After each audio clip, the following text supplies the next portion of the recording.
Dr. Tati, in doing some research about you, and also during our conversation as we were getting ready, you told me that you just moved back to Brooklyn because of COVID, and you've been gone really for like 20 years. You come back and see your family or whatever, but like, what? With 12 siblings, how did you get the courage, the tenacity to just go off and do you?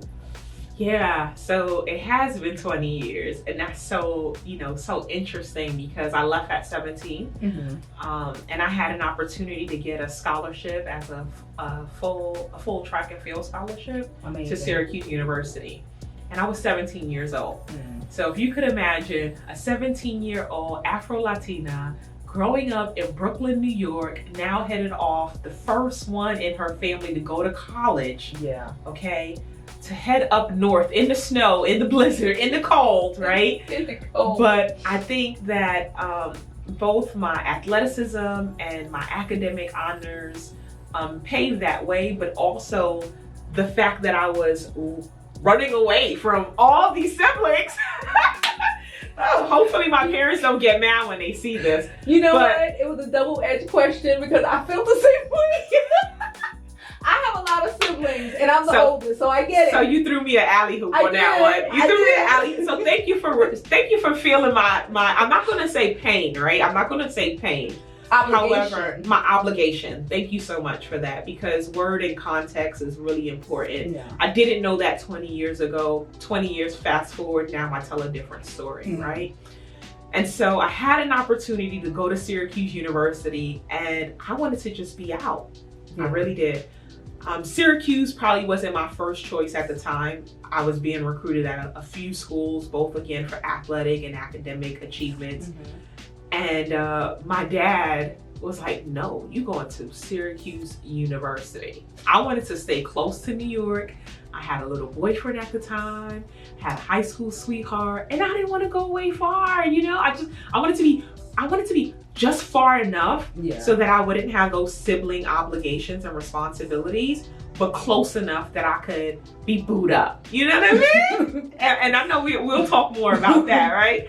And so I headed to Syracuse at 17 years old, finished my undergrad in 3 years, okay? Got a master's degree, still at Syracuse University, both as an exercise physiologist, new field, new space, and received a Ronald E. McNair Fellowship. Now, the fun part about this, because I know you and I went to the school in the same footprint, right? In Brooklyn, New York. So, I went to Clara Barton High School for Health Professions. Prospect Heights is right across the street. And we had that little park right there. Yeah. And that park is called the Ronald E. McNair Park. It is. So again, I know I knew the name, but it is. That park is called. Look at that. Look. Oh, I'm getting chills telling you this story, Jovi Beauty. Honestly, I have to be honest with you because, again, it's like full circle, right? So I'm coming over, prepping, and my parents, my mom lives on the other side of Brooklyn, right? And now she lives far different in the community that I grew up, right? I grew up in East Flatbush, the 90s, predominantly West Indian, predominantly Black community, predominantly rich in history. Yeah. But back in the 80s and the 90s, it was filled with a lot of crime. It was filled with a lot of grime. But it was a very still supportive community, right?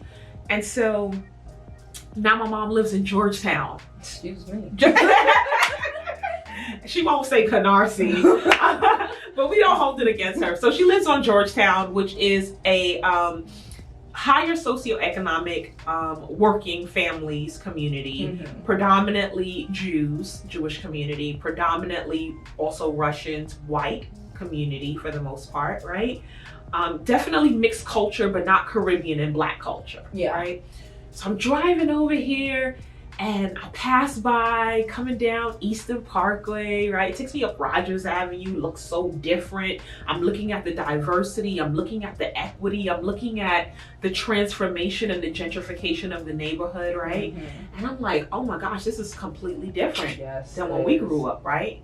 you weren't caught on Rogers Avenue after a certain amount of time, right? Unless you were a part of a set. Now it's gentrified. And now they have pet shops and they have cafe spots. They have poodles. Poodles and noodles, okay? They have Thai cuisine places, right? And so I'm thinking about all of this, and I'm thinking about the question that you asked me, actually.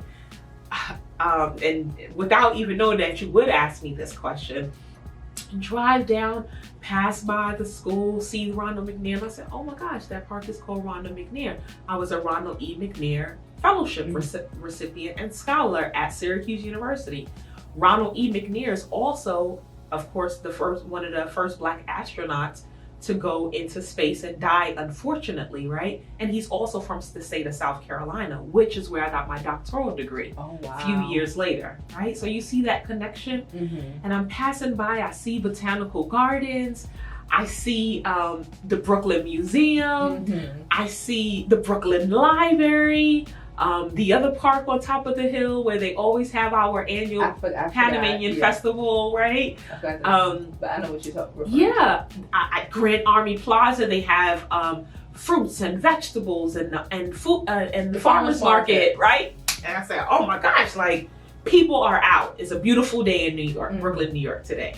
And coming out Flatbush Extension, and I said, wow, these are things that I did not appreciate when I was 17, 18 years old, right? All I was trying to do at that time was make a better living for myself, make a better living for my parents, leave a legacy that my siblings and my future children would say, hey, mommy made it out.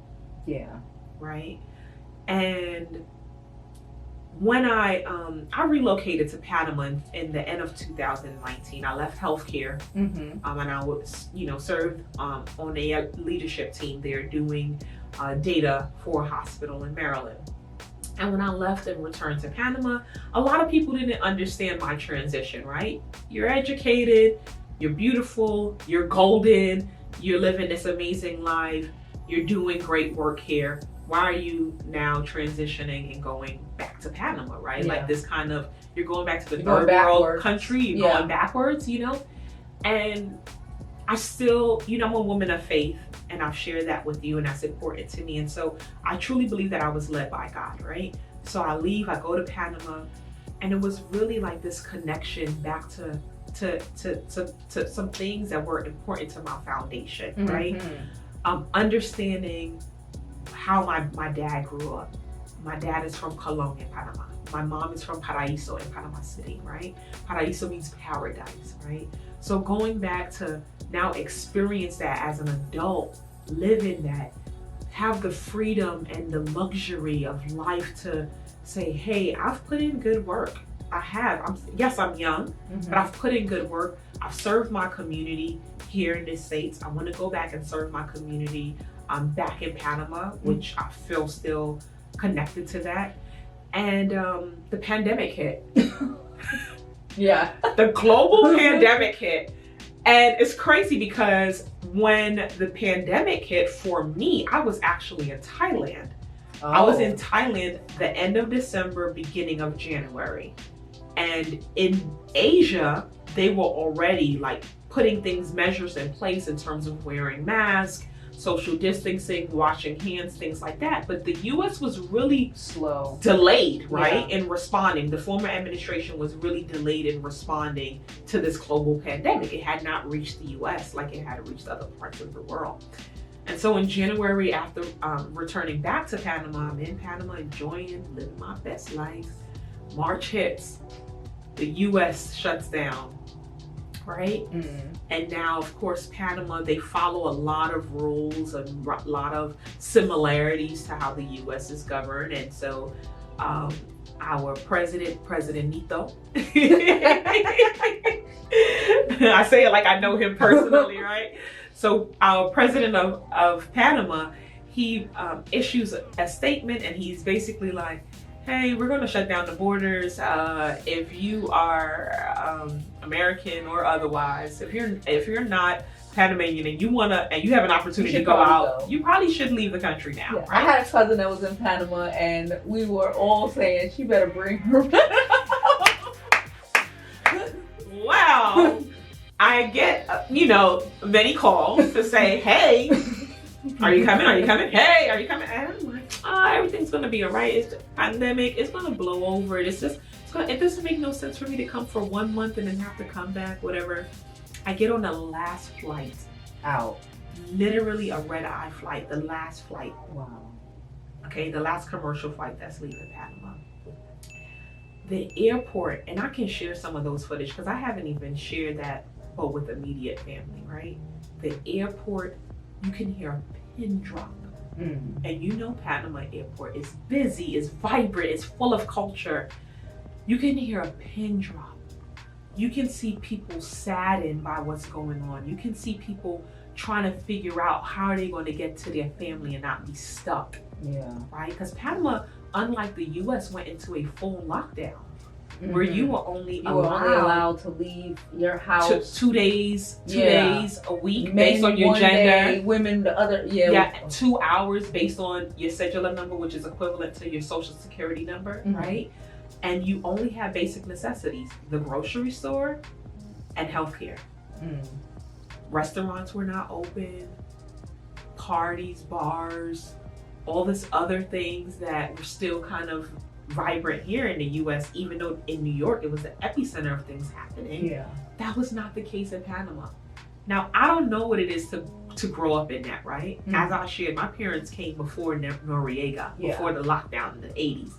So I don't know what it is to be in a beautiful tropical place and on lockdown. Yeah, I don't know about that. I got hit with the program. Yeah, I got hit with the program, Jovi Beauty, and I came to the States. And I came with just a backpack, a carry-on, and a full suitcase, thinking, oh, this will blow over in 30 days. Well, 30 days have you a year later. And now I'm sitting before you talking about living my life like it's golden. So living my life like it's golden over the last year has looked like a minimalist lifestyle. It has looked like living outside of a suitcase. But I did have 4 gowns. You know that? I brought my 4 gowns, right? Don't ask me how I snuck that out. But living my life like it's golden has given me, some freedom. I will say, being back, because I told you the Lord told me go home. Yeah. So for me, when I heard home, I thought Panama. I wasn't thinking Brooklyn, New York. And that's crazy because most of my life, I was raised in Brooklyn, New York. Yeah. Right? I was raised majority of my lifetime in New York. You thought it was go back home. And you were going to get to Brooklyn. I thought the law would tell me to go back home. But I think the law was telling me go back to Brooklyn, New York. But I didn't want to go back to Brooklyn, New York, right? I did not want to go back to Brooklyn, New York. Because Brooklyn, for me, really represented... Yeah. I get it. Yeah. Listen, let's take this down. We get a little hot. We get a little emotional here. Okay? Yeah. I think for those who are from here and who grew up in the 80s and 90s, they can resonate with what I'm saying. They get it. They get it. Especially, I have a lot of followers who are from New York and, they don't live here anymore. And, it's the, I want to escape. Yeah. It's trying to escape. But a part of it is also like, this is still home. Yeah, it is. And to be able, I feel like to be able to deal with your damage, even recognize some of it sometimes, because I've said plenty of times, like I felt like I had certain issues, hindsight 2020, trying to come to figure it out. It wasn't what I thought it was. Yeah. It was this other thing that I couldn't even recognize until I was able to face it. Yes. Yeah, it's so true. And that really resonates with me. As a social behavioral scientist, that escapism that you're talking about, but really owning what is your story before you can help. My mission really is to help those who are underserved, persons who are under-resourced, get appropriate funding, make sure that they have quality social impact measures so that they can make the change and the differences in their community. But if I can't do that in my own community first, how can I really lend a helping hand to other communities, right? And I've lived in amazing communities. I've lived all over the US. And I've had that opportunity, so it gives me definitely a different lens. But I will say that it's been refreshing being back home this last year, being back in the presence of my mother, being back in the presence of my father, being back in the presence of my siblings. I didn't realize that my entire adulthood, I have just missed going to the grocery store. Yeah. Playing board games, right? Every time that I come home to visit, it's for a reason, right? It's either a celebration of something good, or a celebration of death. Bad. Yeah, right? It's a holiday, right? So you're ripping and you're running and things like that. But it's not just like lay activities, right? It's not a lay schedule where it's just a free for all. I've been able to go on walks with my mom, explore the beautiful places of Brooklyn, New York. I've been able to cook and dance and party with my dad and have these elaborate seafood meals in the house. I've been able to jump rope in my sister's backyard in her house and do hula hoop and have basketball contests with my nieces and my nephews, right? Yeah. I taught my niece how to ride a bike without training wheels. I taught her how to jump a rope, right? So I've made all these memories in the last year, and I'm like, oh wow, I missed out on a lot. My family hasn't had just Tati, right? To be present with them for just everyday activities and everyday moments. Yeah. And so driving on my way here and experiencing the beauty and the assets that are in the community in which I came from, that birthed me, right? It really was an honor. And I think it just set the tone for me to just even be more delighted to be a part of this Golden series. Okay. So Tati, just to bring this down a little bit, please tell us your top favorite skincare or makeup brands. Okay, right now, Frey, Okay. Juvia's Place, and a good old ivory white bar soap. So it's not just me. No. It's not just me. No. I love ivory soap. Yeah. Ivory soap. If I'm not using L'Occitane, I need ivory soap. Yeah, People always tell, I've been using ivory soap since I was a baby. Yeah. I love ivory soap. Don't sleep on it. Ivory, holla at me, please. Holla at me. So Dr. Tati, tell us, how do you start your day?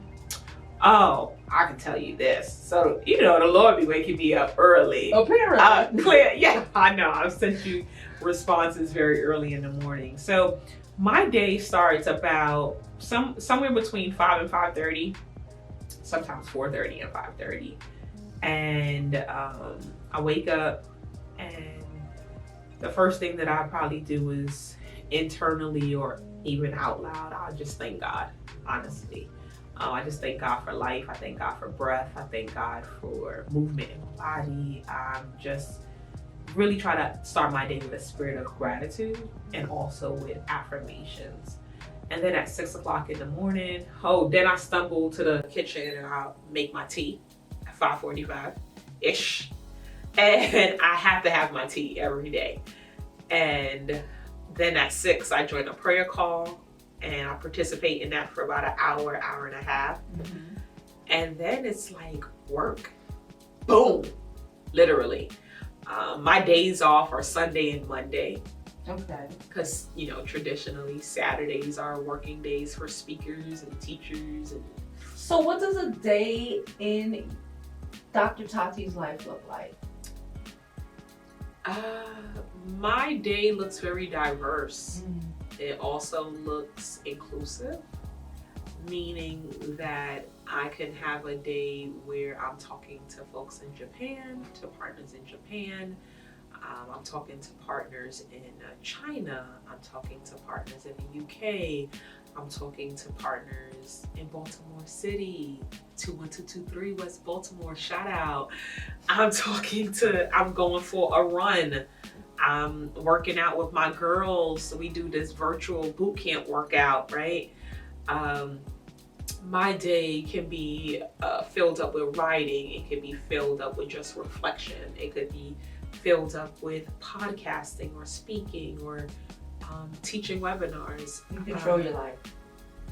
Yeah, I figure out what works best for me in that moment, and I try to stay within my boundaries. I've learned how to do that, but it took pain, Jovi Beauty. It took going through challenging times. It took hitting the rock wall a few times over and over again and realizing that is not the direction you should be going. And every time you go that direction, you hurt yourself or you do damage to yourself or you take a longer time to get to the level of success that you're hoping to attain. And by no means, because I'm educated, right, and I have a terminal degree, does that mean that you reach success. Yeah. I think oftentimes, and I want to say this to your viewers, oftentimes folks think because you have some degrees or you have some certifications or you have some accolades behind your name that all of a sudden you've arrived. And absolutely not. Every one of us have a journey that's called life to walk, and we have some lessons that we have to learn. We have some things that we have to smooth out. In fact, I started this day with a talk with a group of ladies, and our topic was sandpaper moments in your life. Mm-hmm. And you know, sandpaper comes in different grains, right? Mm-hmm. You have rough sandpaper to really smooth some things out, and then you have a finer sandpaper to just make sure the edges are really nice and touched up. So, Dr. Tati, how did you and do you bounce back when life gets sticky? Yeah. I think that you have to stay true to who you are. Mm-hmm.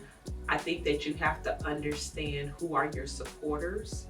I think that you also need to value your supporters at every stage of your life. Yeah. Whether that's family, friends, new people may come into your life for just a season or just a reason, and that you need to honor them and honor their space that they take up in your life. And for me, doing so really set the stage to have really healthy relationships. You know, I have friendships that have stemmed from when I was a child, right, into my adulthood. And I have friends who have just come into my life in the last 5 years. But I do recognize that I'm still also protective. Mm-hmm. I tell people, you know, we're in this beautiful space here. And I tell folks all the time, everyone's not meant to go with you to the penthouse level, to the penthouse suite. You know, when your assistant came to get me downstairs in the lobby and, you know, she pulled out that access key card, right? And you need the key card to go up to certain floors, right? Mm-hmm. I recognize that the folks who wanted to get on the elevator with us could not because they can't go to the level that we're going to, right? I also recognize that although we're going to this level and it has space to occupy many people, it's only a few of us right now in this space having this exchange. Mm-hmm. And so I apply that same thing in my life, that although I want to carry the weight of everyone, and we come from a culture that says, you know, if you go onto the top, take this one, take that one, take that one, take that one. And we have to recognize that all of that burden, you do have a civic duty and you do have a responsibility, but you have to get to the top first, cement your foundation, and then help others up. That leads to my next question. Listen. What is your, number one, your definition of a strong Black woman? 2, do you consider yourself one? So I think contextually, I think the term strong Black woman is overrated. I have to be honest. I don't know. I agree. Okay. No, I'm not laughing. Okay. I agree. Okay. Yeah, I think that is overrated. And I think that if you had asked me this question a decade ago or even 2 decades ago, I would have said, oh, I'm a strong Black woman and I'm doing this and I'm getting this and I'm going, go get her, right? But oftentimes we do it at a detriment to ourselves. We don't take time as Black women to have proper self-care, to have proper moments of refreshing and rejuvenating your soul, your spirit, your body, right? And we burn the candlestick on both ends. And then we get to the last tip and we wonder, well, where's the rest of the candle? Well, you baby girl, you've been burning on both ends. What did you expect? What did you expect? And so I think oftentimes we don't, again, back to the support, right? We don't put enough trust in others who are called to support us, whether that's a partner, a spouse, a husband, whoever, your parents, even your siblings. For a long time, I sat in the role with my siblings as almost like a parent role, as a parental role. And when they started to begin to tell me about myself, especially my sisters. Them siblings. Yeah, especially my sisters, they're very vocal. Like, you think you are a mother and you're not. And then God had to sit me down. Like, girl, you are not their mother. You are not their father. They have their parents the same way you have your parents. You are their sibling. You are their equal. Yeah, we had a conversation about that earlier on today as well, where we were talking about just the pressure of your siblings put on you, and like a lot of the times you have to choose you. But I guess being the firstborn, the culture we come from, it's just automatically expected for it to be all on us. And I guess that's why you escaped. That's why I tried to escape, because let me tell you something. God has a perfect will and a perfect plan for everything. I really believe that, Jovi Beauty, honestly. And there are things that you think that you're escaping, and you are failing test after test, and you're going to continue to repeat that exam until you pass it. Yeah. So I'm so glad that although it took me some time, I learned, like, okay, you can't just run away from your problems, right? And I'm still learning. I'm still growing in areas, right? Rome was not built overnight, and neither was the Panama Canal. Fun fact, my great-grandparents came over from Barbados and Jamaica in the early 1900s to build the Panama Canal. Mine too! So, I think the beauty about that is they came with an entrepreneurial spirit. They came with a go-getter spirit. Yeah. They came very focused on something that's innovative, right? In the 1900s, the French could not complete the project, right? And the US took over, and they brought in all these different folks from different diverse cultures and nationalities. And I always tell folks that, we have 2 groups of Blacks that kind of migrated, for lack of a better word. I hope that I'm not offending anyone, but migrated to Panama. Those who came by way of slavery in the early 1500s, and then those who came by in the 1900s. Not any different. We still Black. We still from Africa. Yeah. Right? However, I frame it because when my ancestors came to Panama, they were not enslaved. They came with a will and a vision to see another future for their children and their legacy, right? Yeah. And then I think that rolls through the veins of my parents and has come to me as well. So being able to move and travel and experience the world, I'm like, if my ancestors could do it in the 1900s, I can sure take the world by storm. And that's living life like it's golden. I say all the time, my grandparents and great-grandparents came at 13 and 14 years old to a whole other country. And if they can do that, and then my mother and her siblings were able to come up here with no mother, no nothing. And if they can do that, I can do whatever. You can. I can do whatever. You can. You can. Like I really feel like we built this world. We traveled through this world. Yes, we got on this side of the world via ships, for lack of a better word. Yes. But when we got here, you know, some people are just determined to make things happen. And I come from people who were determined at 12, 13, 14 to make it happen. And they did. And they did. And they did. So I understand 100%. So Dr. Tati, let's get a little personal. Uh-oh, wait a minute.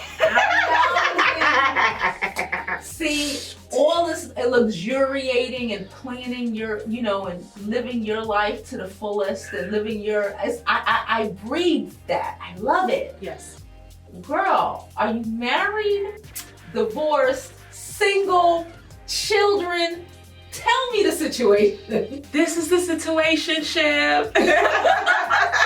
I told folks that, you know, the pandemic really taught you a lot about your relations, right? Mm-hmm. Whether romantic or not, whether it let you know if you was in a committed relationship or let you know if you was in a situationship or if you needed to be in a transitionship. Mm-hmm. That's what I call it. And so I'm divorced. Okay. And I got married 8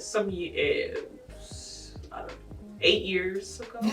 Okay. 9 years ago. I'm divorced too, so I know. Okay, so, yeah, right. You might want to edit that. Maybe not. Folks need to see that, right? It's real. Right? It's real. It is what it is, right? Started talking to me. So I'm divorced, and but I don't define myself by that, right? Mm-hmm. I don't have any kids as yet. I do desire to have kids. Mm-hmm. I do desire also to be remarried, but my framing has changed around that as well, right? Okay. So we get juicy now. So I'm working through that. Okay, I'm working through that. I was being nosy. Yeah. I saw that you were married. You were engaged before you were married. Yes. My type of girl. Now,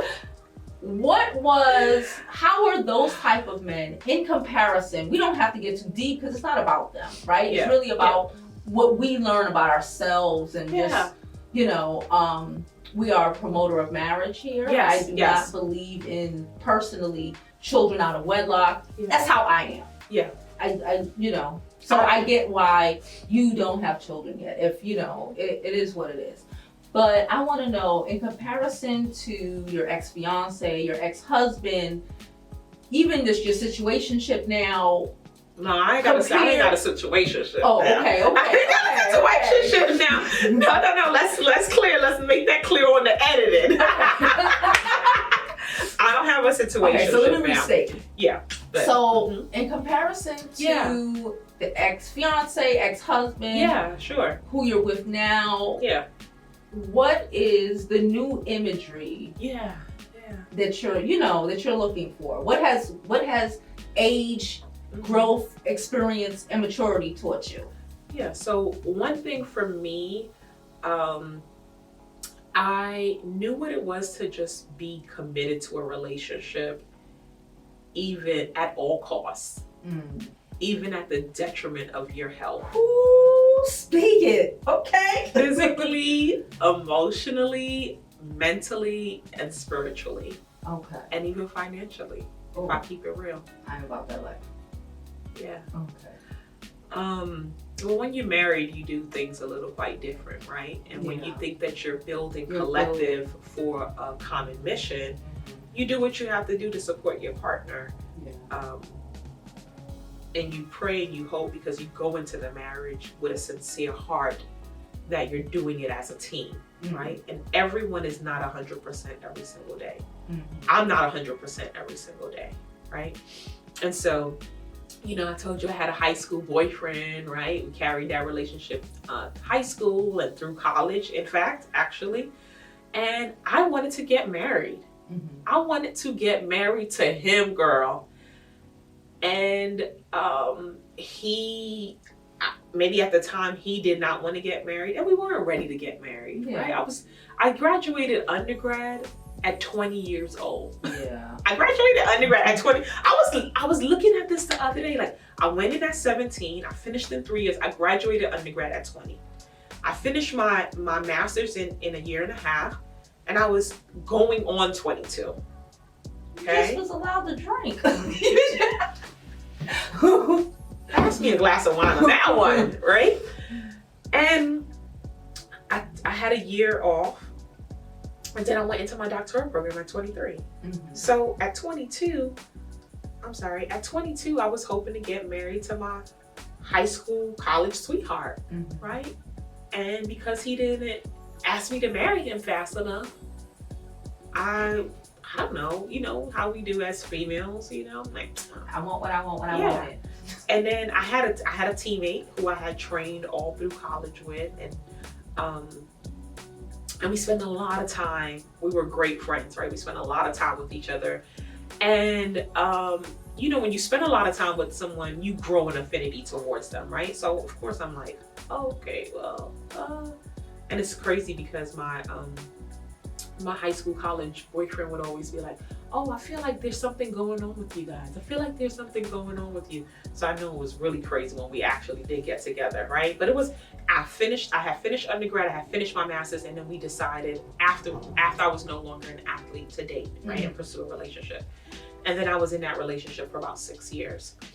And we did get engaged. And it ended pretty traumatic, to be honest. And I think that really was a lot of the beginning of growth for me, because for the first time I'm realizing, like, girl, you don't know what it's like to be alone. Well, actually, my marriage did that, right? Because I literally went from relationship to relationship to relationship to relationship, right?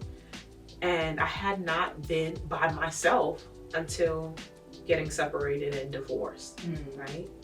And having that time, which was a healing time for me, to realize, like, you've always been in relationships. Who are you? And why is it that when you get in relationships, you transform and conform to the needs of that man? What are your needs? What are the things that you like? What are your goals, dreams, and aspirations?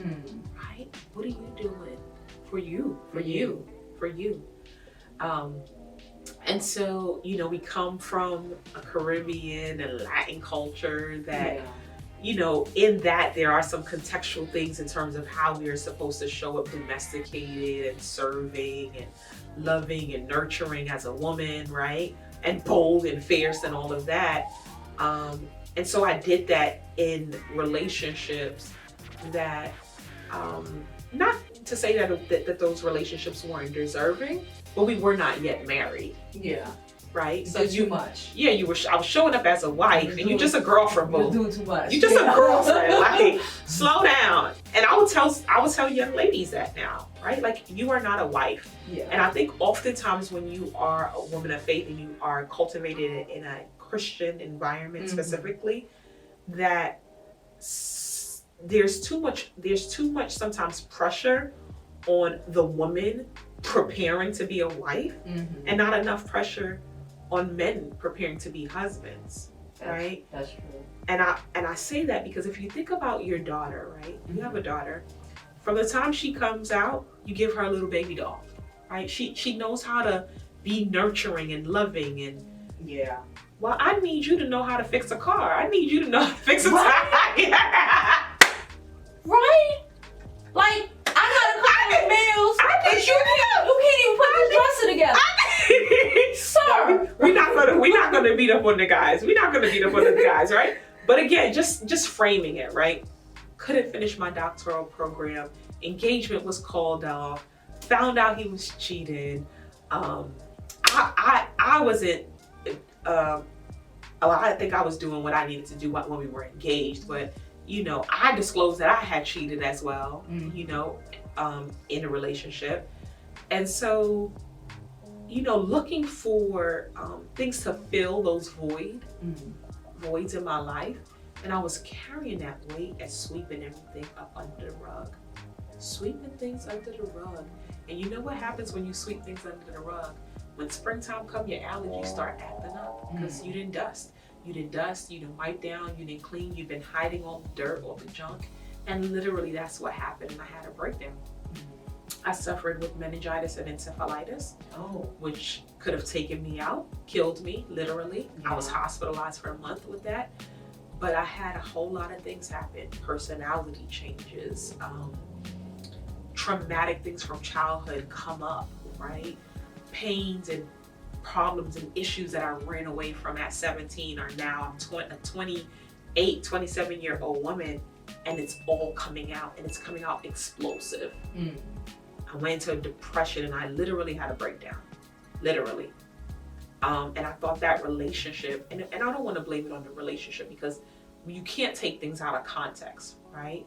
So I thought just everything, the life that I wanted and the life that I was hoping to paint, right? We were both educated, we both looked great, we both complimented each other, we both were athletes, we both went to have the same alma mater, so we would have little cute Syracuse babies running around or something, so I thought, right?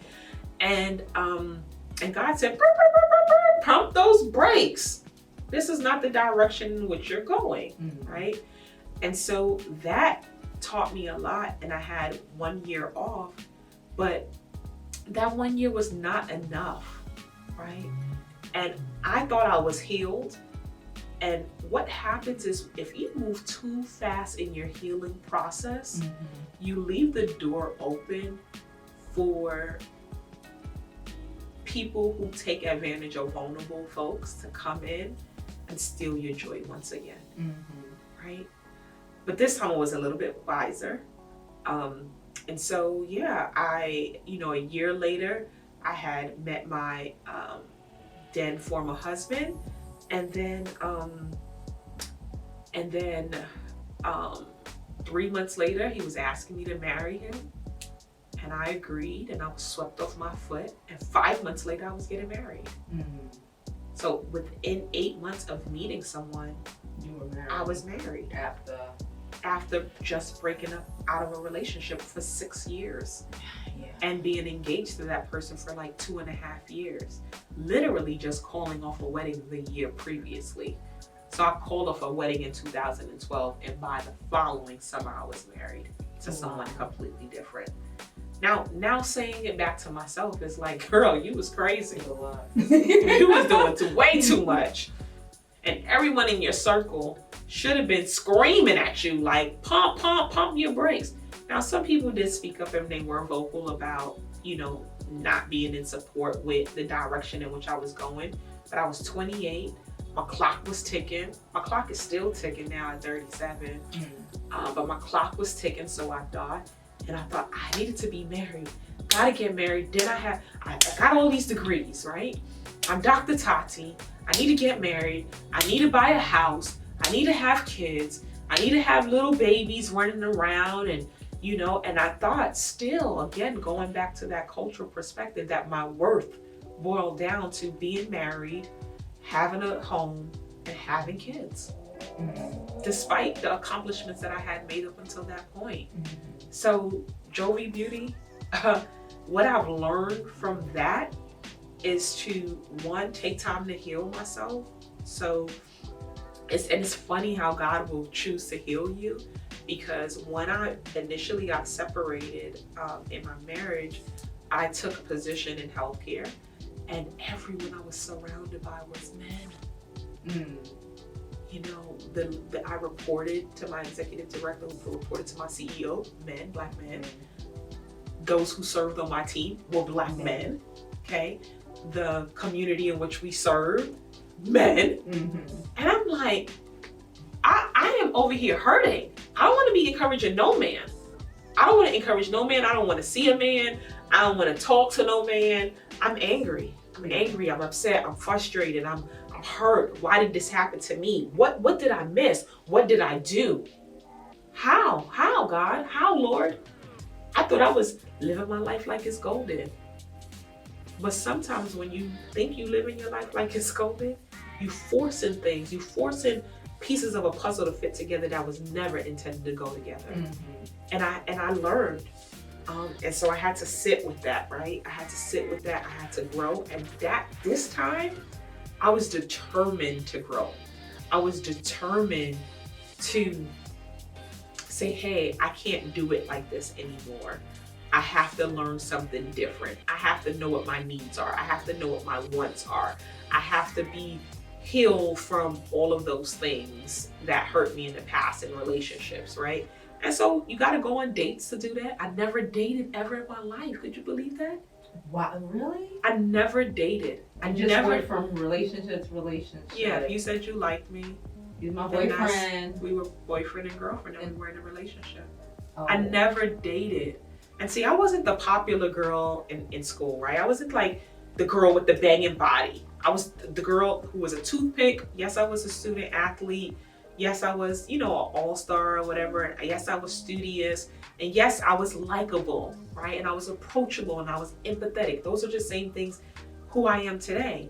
However, I was not the popular girl. I wasn't the on and popping girl that the boys was chasing down, right? And so if somebody came and was like, oh, I like you. Mm-hmm. I'm like, oh, okay, well, I guess I like you too. I didn't realize that I had a choice. Yeah. That I can choose who to be in a relationship and who not to be in a relationship with. And if somebody says that they like me, that doesn't mean that we need to be in a relationship.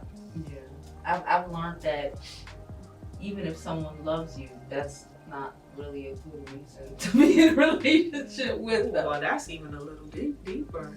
No, well, yeah. We're going to have to talk about that one. Well, what have you done for me lately? Yeah. So I'm dating. You know what I mean? Dating in the pandemic, child. The pandemic pivot, honey, child. The pandemic pivot. Okay. Yeah. So I'm dating, right? I'm young. Yes. I'm safe, but I ain't blind. You ain't dead. And I'm sure not ugly. Bless the Lord for my parents' jeans and the ivory soap.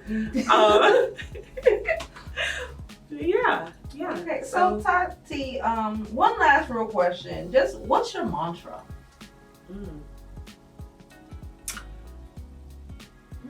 Stumper. That is a stumper. I don't even know if I have a mantra. Oh. I think I have a lot of affirmations. And I don't know. Your favorites? One of my favorites is "Let your light shine." It's actually a scripture in the Bible, and it says, "To let your light shine before men, so that they may see your good works and glorify your Father in heaven." So it's not about me at the end of the day. That if I just do what I'm called to do, if I just do what I'm purposed to do, and I radiate and I flow in that people will see it, they will recognize it, they will gravitate to that light, right? But that they won't be focused on me, but they will be focused on my Heavenly Father. Like my faith, really, honestly, if I did not have that, I don't know how I would have overcame a lot of sticky situations in my life. And I know we've been, keeping this conversation very light and fun and bubbly, and I've glossed over, some things to keep it such and honor the integrity of this segment. But I experienced a lot of traumatic things in my life, probably more so than the average person, right? And so when I am mentoring young ladies, when I am mentoring young men, when I have my clients, right? When I have key stakeholders and I have these conversations, it's important for them to know who I am and how I show up, because those stories help to frame who you are. They help to frame who I am. Do you have any last words for our audience today? Stay humble. Be humble. Be humble. I have this shirt. It says humble, hungry. My sister made it for me. It says humble, hungry. Let's see. Stay humble. Be hungry. Always pray. No, it doesn't say pray on it. I think it's the last one. That's not pretty good. But my takeaway for your audience members would be to be humble. In everything that you do, try to be humble. Like, be humble. Humility will take you far. The level of success that I've been able to achieve is not one that shows up as a financial success, right? Because I think oftentimes people think of success and they equate dollars to it. Success could be power with no money. Success could be your reach, your influence, and still no money, right? That's me.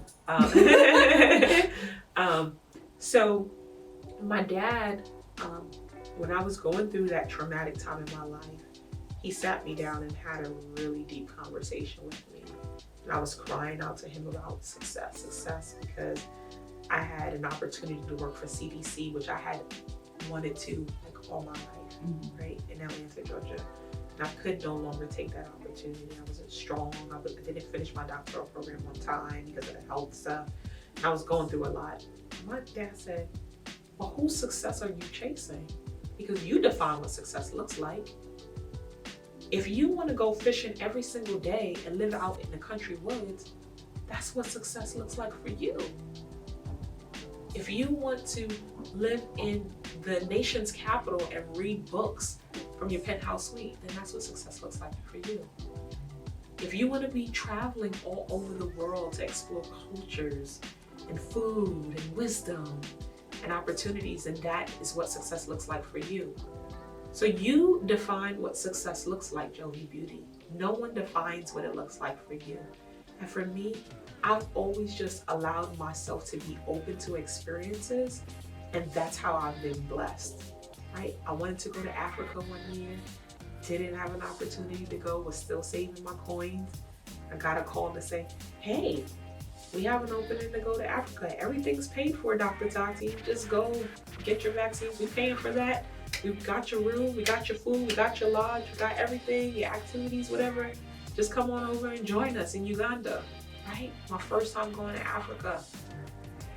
And I cried. I literally boo-hoo cried in the airport, because that is how I've been blessed in my life. Like time and time and time again. Even this opportunity, right? This nomination, right? We're in the midst of a pandemic.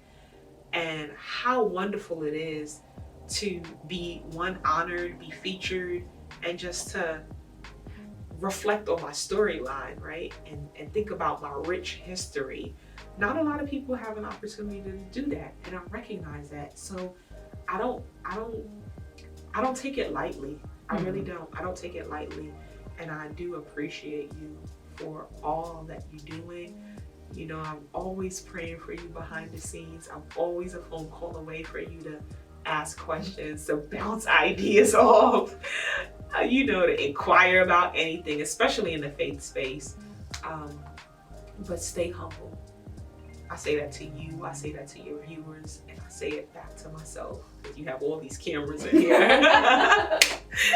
Stay humble, stay humble. Stay humble, stay humble, stay humble. That's amazing. And I really like what your dad said. He sounds like a good person. But that brings us to the end of our interview. Thank you, Dr. Tati. I appreciate you so much for allowing me to have this chat with you, getting to know you better.